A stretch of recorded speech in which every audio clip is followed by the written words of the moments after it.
Hi friends, ಇವತ್ತು ಹಳ್ಳಿ ಸೈಡಲ್ಲಿ ಮಾಡುವಂಥ ಒಂದು ಖಾರವಾಗಿರೋಂಥ ಒಂದು ಚಟ್ನಿ ತೋರಿಸ್ತಿದ್ದೀನಿ. ಇದಕ್ಕೆ ಗೊಜ್ಜು ಅಂತ ಕರಿತೀವಿ, ಅಥವಾ ಕೆಲವರು ಗೊಜ್ಜುಗಾರ ಅಂತ ಕರೀತಾರೆ. ಸೊ ಡಿಫ್ರೆಂಟಾಗಿ ಕೆಲವರು ಒಂದೊಂದು ಕಡೆ ಒಂದೊಂದು ಥರ ಕರೀತಾರೆ. ಇದನ್ನು ಮಾಡೋದು ಯಾವ ಥರ ಅಂತ ತೋರಿಸ್ತೀನಿ. ಇದಕ್ಕೆ ಬೇಕಾಗಿರೋ ಐಟಮ್ ಒಂದು ಟೊಮೆಟೊ ಕಾಯಿ 2, ಈರುಳ್ಳಿ 1, ಹಾಗೆ ಹಸಿಮೆಣಸಿನ್ಕಾಯಿ, ಬೆಳ್ಳುಳ್ಳಿ ಇಷ್ಟನ್ನು ಕೂಡ ಬೇಯಿಸ್ಕೊಬೇಕು.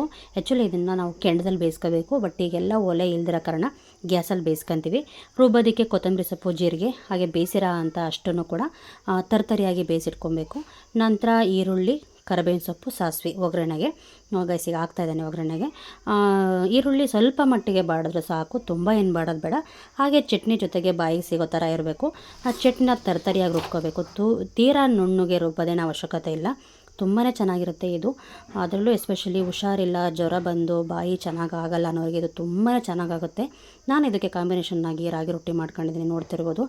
ತುಂಬ ಅಂದರೆ ತುಂಬ ಚೆನ್ನಾಗಿರುತ್ತೆ ಇದು. ಸೈಡ್ಸಿಗೆ ತುಪ್ಪ, ಮೊಸರು ಏನು ಹಾಕಿದ್ರೂ ಬೆಸ್ಟ್ ಕಾಂಬಿನೇಷನು. ನಾನು ಇವತ್ತು ತುಪ್ಪ ತೊಗೊಂಡಿದ್ದೀನಿ.